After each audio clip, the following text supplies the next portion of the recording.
और जो हमारा आज के जो टॉपिक रहेगा वो रहेगा पार्लियामेंट।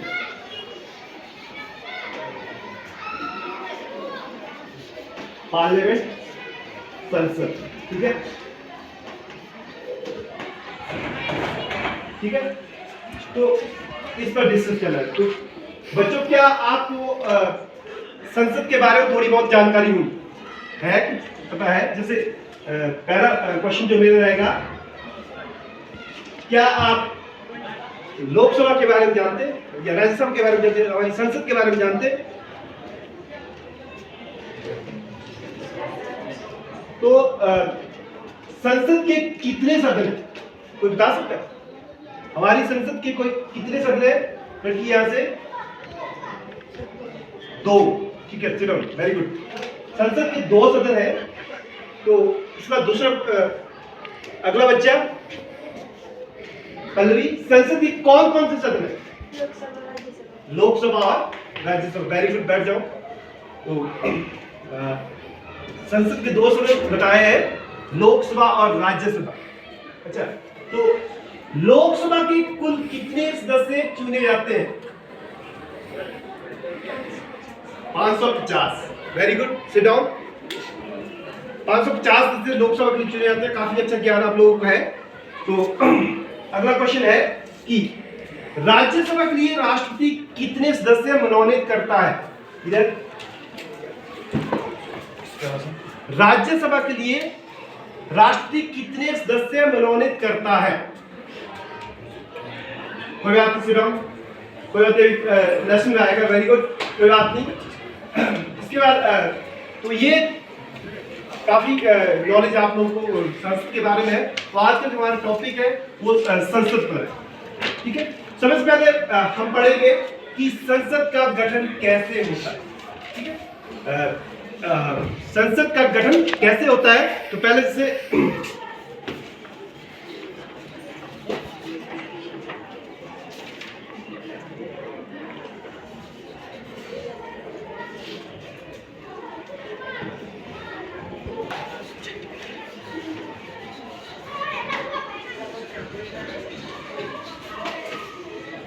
तो ऑर्गेनाइजेशन ऑफ पार्लियामेंट, संसद का गठन कैसे होता है, इसके बारे में पहले हम पढ़ेंगे आज। तो संसद का गठन यानी हमारी संसद के 2 सदन होते हैं, लोकसभा और राज्यसभा। लोकसभा को संसद का निम्न सदन कहा जाता है, राज्यसभा को संसद का ऊपरी सदन कहा जाता है। यानी अपर हाउस राज्यसभा, निम्न हाउस यानी हाउस ऑफ पीपल लोकसभा। तो बात आती है कि लोकसभा और राज्यसभा जो 2 सदन बने हैं, इसमें लोकसभा के जो कुल सदस्य होते हैं वो 550 होते हैं। लोकसभा के लिए 550 सदस्यों का चुनाव करते हैं। यानी हम पूरे देश को 550 भिन्न भिन्न निर्वाचित क्षेत्रों में बांटते, पूरे देश को भिन्न भिन्न निर्वाचित क्षेत्रों में बांटते हैं। और एक निर्वाचन क्षेत्र से हम केवल एक ही प्रतिनिधि लोकसभा के लिए भेजते हैं। यानी लोकसभा के सदस्यों का चुनाव प्रत्यक्ष रूप से आम जनता के द्वारा किया जाता है। सार्वभौमिक वयस्क मताधिकार प्रणाली जो भारत में लागू की गई आजाद होने के पश्चात, स्वतंत्रता के पश्चात, हमारे संविधान के लागू होने के पश्चात भारत में सार्वभौमिक वयस्क मताधिकार प्रणाली को लागू किया। सार्वभौमिक वयस्क मताधिकार प्रणाली के अंतर्गत प्रत्येक व्यक्ति, किसी व्यक्ति के साथ जाति, धर्म या संप्रदाय के आधार पर कोई भेदभाव नहीं किया जाता है। प्रत्येक स्त्री पुरुष बिना किसी जाति, धर्म या संप्रदाय के भेदभाव के बिना एक निश्चित आयु सीमा, जो कि भारत में पहले 21 वर्ष थी, बाद में उसे घटाकर 18 वर्ष की। 18 वर्ष या इससे अधिक आयु के प्रत्येक व्यक्ति को हम वयस्क या नागरिक कहते हैं। उसे देश की राजनीति में भाग लेने का अधिकार प्राप्त होगा। ठीक है। तो इस तरह से लोकसभा के सदस्यों का चुनाव हम प्रत्यक्ष रूप से आम जनता के द्वारा किया जाता है। इस तरह से मैंने बताया कि लोकसभा के कुल सदस्यों की संख्या 550 निश्चित की गई है। इसके अतिरिक्त यदि राष्ट्रपति को लगे कि लोकसभा के लिए एंग्लो इंडियन जाति का कोई भी सदस्य मनोनीत नहीं चुना गया है, तो राष्ट्रपति को एंग्लो इंडियन जाति के 2 सदस्य लोकसभा के लिए मनोनीत करने का अधिकार है। ठीक है, इस तरह से लोकसभा के कुल सदस्यों की संख्या 552 है। फिर इसके बाद आता है राज्यसभा। राज्यसभा जिसे संसद का ऊपरी सदन कहते हैं, अपर हाउस जिसको कहते हैं, यानी राज्यसभा के कुल सदस्यों की संख्या 250 निश्चित की गई। 250 सदस्य राज्यसभा के लिए चुने जाते हैं, जिसमें से कि 238 सदस्य राज्य विधानसभा के सदस्यों द्वारा चुने जाते हैं और 12 सदस्य राष्ट्रपति के द्वारा मनोनीत किए जाते हैं। 12 जो सदस्य राष्ट्रपति के द्वारा मनोनीत किए जाते हैं वो किसी न किसी क्षेत्र में ख्याति प्राप्त हुई, जैसे किसी ने सांस्कृतिक क्षेत्र में, किसी ने खेल के क्षेत्र में, या किसी ने सामाजिक वेलफेयर के क्षेत्र में कोई ना कोई ख्याति प्राप्त की। जैसे फॉर एग्जाम्पल, उदाहरण के तौर पर सचिन तेंदुलकर जो राज्यसभा सदस्य रहे, उन्होंने क्रिकेट के क्षेत्र में, खेल के क्षेत्र में ख्याति प्राप्त की। हेमा मालिनी जो स्वयं एक राज्यसभा सदस्य रह चुकी, तो उन्होंने फिल्म इंडस्ट्री में ख्याति प्राप्त। इस तरह से 12 ऐसे सदस्यों का राष्ट्रपति के द्वारा राज्यसभा के लिए निर्वाचन किया जाता है, या मनोनयन किया जाता है, मनोनयन किया जाता है, जो जिन्हें किसी न किसी क्षेत्र में ख्याति प्राप्त है। इस तरह से पूर्ण रूप से राज्यसभा का निर्माण होता है। इसके अतिरिक्त राज्यसभा के जो सदस्य होते हैं उनका चुनाव हम पूर्ण रूप से प्रत्यक्ष रूप से नहीं करते, बल्कि राज्यसभा के सदस्यों का चुनाव अप्रत्यक्ष रूप से होता है। ठीक है, हम स्वयं राज्यसभा के सदस्यों का आम पब्लिक राज्यसभा के सदस्यों का चुनाव नहीं करती। आम जनता, आम नागरिक या आम देशवासी या आम व्यक्ति राज्यसभा के सदस्यों का चुनाव नहीं करते, बल्कि कौन करते? हमारे द्वारा चुने गए जो राज्य विधानसभा के लिए सदस्य चुनते, उनके द्वारा आगे राज्यसभा के लिए सदस्यों का चयन किया जाता है। जैसे मध्य प्रदेश एक छोटा सा राज्य है, यहाँ से राज्यसभा के 3 सदस्य चुने जाते हैं, लेकिन हम उनको स्वयं नहीं चुनते। कौन चुनते?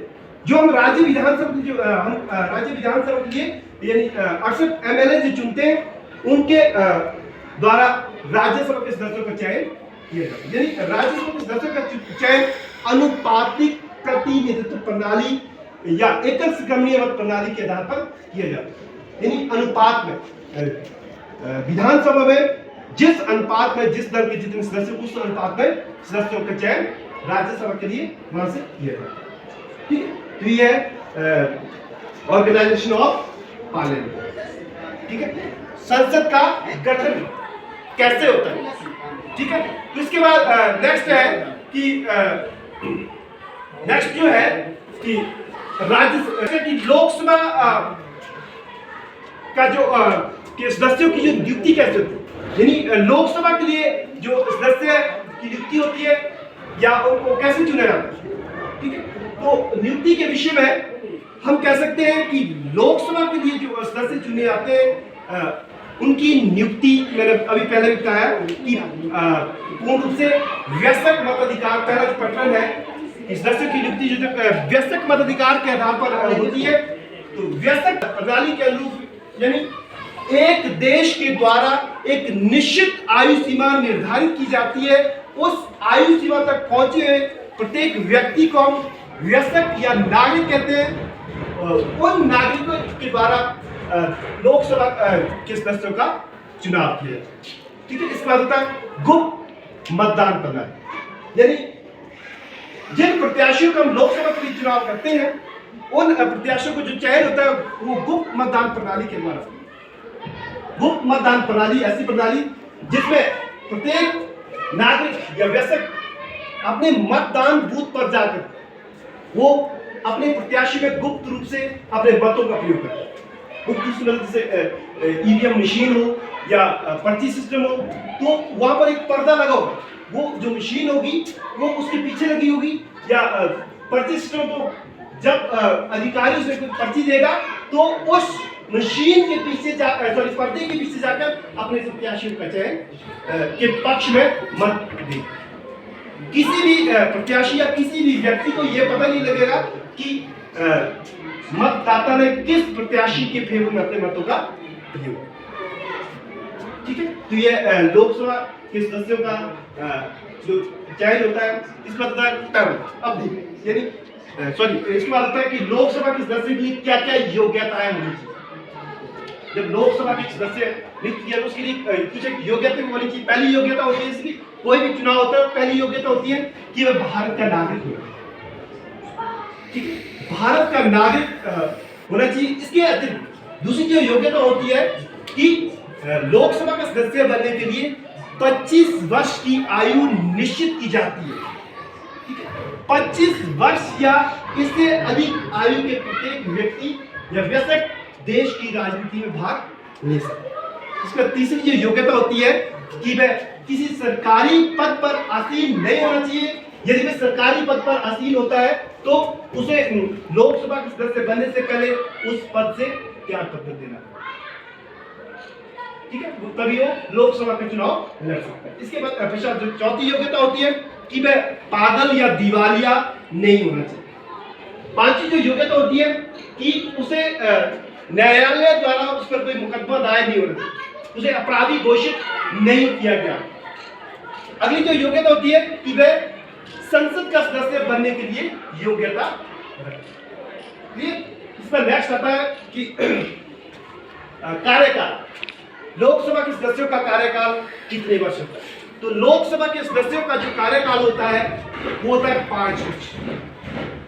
जो आम चुनाव हमारा होता है 5 वर्ष के लिए किया जाता है। 5 वर्ष के पश्चात हमारा आम चुनाव, लेकिन लोकसभा को 5 वर्ष से पहले भी भंग किया जा सकता है। राष्ट्रपति प्रधानमंत्री के कहने पर 5 वर्ष से पहले भी लोकसभा को भंग कर सकता है। जैसे हमारे देश में अनेकों बार ऐसा हुआ है। 1998 के आम चुनाव हुआ है, 1999 के आम चुनाव हुआ है, 1998 और 1996 के आम चुनाव हुआ। ठीक है, इस तरह से राष्ट्रपति प्रधानमंत्री के कहने पर लोकसभा को यानी समय अवधि 5 साल की अवधि पूर्ण होने से पहले भी लोकसभा को बंद कर सकते हैं। ठीक है, तो कार्यकाल। इस पर बात आती है कि नेक्स्ट अधिवेशन या गणपूर्ति। ठीक है, पहले गणपूर्ति पे आते हैं कि गणपूर्ति में जो सेशन को चलाने के लिए जो अधिवेशन चलना है उसके लिए लगभग कितने सदस्यों का होना जरूरी है। जैसे हमारे पास लोकसभा के कुल जो सदस्य है 550 है, तो सेशन को चलाने के लिए उसका 1/10 भाग होना जरूरी है। लोकसभा के 550 का 1/10 भाग हो 55, लगभग 55 सदस्यों का होना जरूरी है, तभी ही एक लोकसभा का जो अधिवेशन है चल सकता है। अदरवाइज अध्यक्ष के द्वारा उसको खारिज किया जाता है। इस पर बात आती है कि सेशन, तो लोकसभा जो सेशन चलता है वो साल में 2 बार चलता है। एक सेशन और दूसरे सेशन के बीच में 6 मास का अंतराल होना बहुत जरूरी है। 6 मास के अंतराल के बाद दूसरा अधिवेशन लोकसभा का चलेगा। इसके बाद बात आती है कि लोकसभा की अध्यक्षता कौन करता है। तो भारत में जैसे ही आम चुनाव होता है, आम चुनाव के पश्चात जो समय से पहला कार्य होता है लोकसभा के अध्यक्ष की नियुक्ति। जैसे ही किसी दल की सरकार बनती है, सरकार बनने के पश्चात प्रधानमंत्री बनने पर मंत्रिमंडल बनने के पश्चात पहला जो अधिवेशन होता है उसमें सबसे पहले सीनियर जो उनमें से कैंडिडेट जीत के आया है उसके अंतर्गत पहला अधिवेशन चलाया जाता है। वहां पर सबसे पहले अध्यक्ष की नियुक्ति की जाती है। लोकसभा का अध्यक्ष वैसे तो उसी दल जिस दल को बहुमत मिलता है, जिससे की सरकार बनती है, मैक्सिमम उसी दल से ही लोकसभा का अध्यक्ष बनता है। और यदि चाहे तो प्रधानमंत्री और विपक्ष के नेता के बीच में तालमेल होने से किसी अन्य दल के नेता को भी लोकसभा का अध्यक्ष और उपाध्यक्ष बनाया जा सकता है, जो लोकसभा की कार्यवाही को देखता है। ठीक है, तो ये था लोकसभा। इसके बाद नेक्स्ट आते हैं राज्यसभा की। राज्यसभा से क्या अंतर है।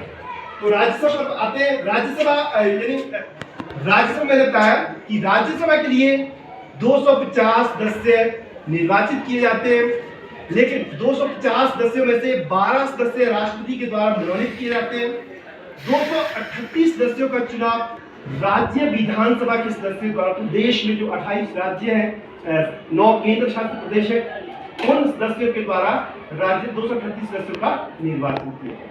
ठीक है, तो एक बात और है कि राज्यसभा जो है, राज्यसभा एक स्थायी सदन है।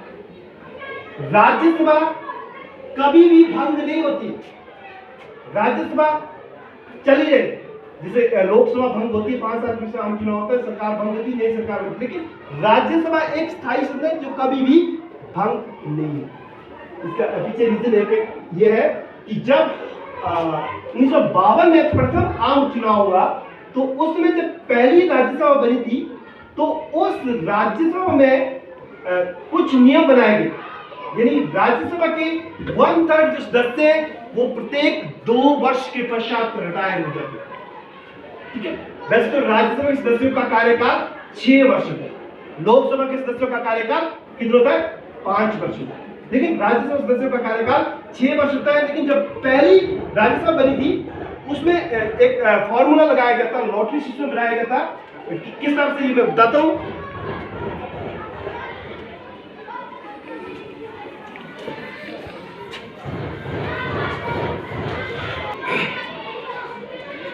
जब हमारी पहली जो राज्यसभा बनी थी, तो मैंने बताया कि 238 सदस्यों का चयन उसके लिए किया गया और 12 सदस्य राष्ट्रपति के द्वारा मनोनीत किए गए। लेकिन जो 238 सदस्य निर्वाचित किए गए थे, उसके बाद उसके बाद ये बताया कि उसका 1/3 भाग 2 वर्ष के पश्चात रिटायर हो गए। तो पहली जब राज्यसभा बनी थी, तो पहली राज्यसभा में उसके 3 भाग बनाए गए। ठीक है, जब पहली राज्यसभा बनी लगभग 79, ठीक है, लगभग इतने 3 भागों में 238 बनते, 239 के करीब बनते, 40 के करीब 79 लेते हैं। ठीक है, तो ये जो सदस्य थे 3 भागों में क्यों बांटे? क्योंकि जब जहां इनकी शुरुआत हुई, पहला भाग यह है, ठीक है, यहां से शुरुआत की हमने, यहां इनका चुनाव हुआ, तो हमने लॉटरी सिस्टम लाया, पहला, दूसरा, तीसरा। हमने जितने 238 सदस्य थे, हमने लॉटरी डाली कि हमने इसमें से 79 सदस्य, 79 सदस्य 2 साल के बाद रिटायर करेंगे। ठीक है, तो जैसे सारे यहां पहुंचे, ठीक है, जब ये यहां पहुंचे सारे सदस्य 2 साल जब सबको हुए, तो हमने लॉटरी सिस्टम किया, 238 सदस्यों का लॉटरी सिस्टम किया, उसमें से हमने 79 सदस्य बाहर कर दिए। उनको लॉटरी जिसका नंबर आया उसमें से पर्चियां निकाली, जिसका नंबर आया वो उनको उसे हटा दिया राज्यसभा से। ठीक है, यानी उनको पूर्ण रूप से हमने वहां से निकाल दिया, लेकिन यहां से हमने 79 सदस्य और डाले। ठीक है, तो उसके बाद अगले में गए, जब ये सदस्य यहां कितने पहुंचे, 107 या 158 के करीब सदस्य इधर आए। ठीक है, लेकिन जब ये यहां पहुंचेंगे, ठीक है, इनको 2 साल का टर्म, इनको 4 साल का टर्म, समझ रहे ना बात, आधे से ज्यादा सदस्य 4 साल का टर्म होगा। यहां पर इन सदस्यों में से हमने 79 फिर लॉटरी सिस्टम से बाहर, ठीक है, याद है, फिर ये जाएंगे 79 से आगे, लास्ट सिर्फ 79 सदस्य 6 साल का टर्म पूरा करेंगे। इसमें से 79 सदस्य 4 साल बाद बाहर किए, 79 सदस्य 2 साल के बाद बाहर किए। तो इस तरह से ये सर्कल फीस, जब ये यहाँ पहुंचेंगे, यहाँ से नई भर्ती होती जाएगी। ठीक है, ये यहाँ पहुंचेंगे, ये वाले यहाँ जाएंगे, यहाँ से भर्ती फिर होगी, यानी सर्कल चलता रहेगा। समझ गए बात? ठीक है, सर्कल चलता रहेगा। ये इसलिए राज्यसभा एक स्थायी सदन है जो कभी भी भंग नहीं, सदन चला रहेगा। लेकिन जब हमारी पहली राज्यसभा बनी, उसमें थोड़ी बहुत प्रॉब्लम हमारी आई, यानी कुछ एक सदस्य हमें 2 साल के बाद रिटायर करने पड़े, कुछ एक सदस्य हमें 4 साल बाद रिटायर, यानी 1/3 बार। तभी इसमें बोलते हैं कि राज्यसभा का जो कार्यकाल होता है वैसे तो 6 वर्ष होता है, लेकिन इसके 1/3 जो भाग है वो प्रत्येक 2 वर्ष के बाद रिटायर। समझ गए ना? क्लियर? तो ये है इस तरह से राज्यसभा का निर्माण किया है। ठीक है, इसके बाद है कि राज्यसभा के सदस्यों की नियुक्ति कैसे होती है, कि राज्यसभा के सदस्य की नियुक्ति कैसे होती है। तो मैंने पहले बताया कि राज्यसभा के सदस्यों का चुनाव अप्रत्यक्ष रूप से होता है। हम स्वयं राज्यसभा के सदस्य को चुनाव नहीं करते, हम नहीं चुनते। जैसे हम लोकसभा राज्य विधानसभा के सदस्यों को चुनाव स्वयं करते। आप तो नागरिक नहीं है, आप देशवासी नागरिक। मैंने कहा कि 18 वर्ष से इससे अधिक आयु के व्यक्ति को नागरिक है। ठीक है, तो कहने का भाव है कि 18 वर्ष से इससे अधिक आयु के व्यक्ति यानी वो उसका चुनाव नहीं करते। किसके? राज्यसभा के सदस्य। यानी उनका चुनाव यानी जो सदस्य हम राज्य विधानसभा के लिए चुनते हैं, हिमाचल प्रदेश एक राज्य मतलब विधानसभा 68 एमएलए चुनते हैं, उनके द्वारा आगे पूरे देश के जो 28 राज्य हैं उनके द्वारा आगे राज्यसभा के सदस्यों का चयन किया जाता है। यानी राज्यसभा के सदस्यों का चुनाव अप्रत्यक्ष रूप से क्लियर। इसके बाद नेक्स्ट आता है कि राज्यसभा के सदस्य बनने के लिए क्या क्या योग्यता होनी चाहिए। तो राज्यसभा का सदस्य बनने के लिए योग्यता जो है वैसे तो पहली योग्यता सेम है कि वह भारत का नागरिक होना चाहिए।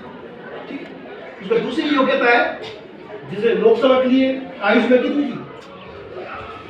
25 वर्ष। ठीक है, तो राज्यसभा के लिए आयु सीमा 30 वर्ष।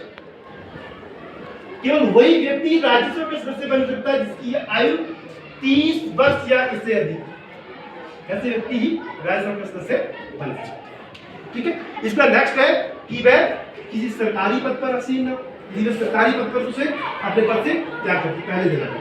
ठीक है, तीसरी योग्यता है कि वह पागल या दिवालिया है। चौथी योग्यता है कि वह उसे न्यायालय द्वारा उस पर कोई मुकदमा दायर न किया।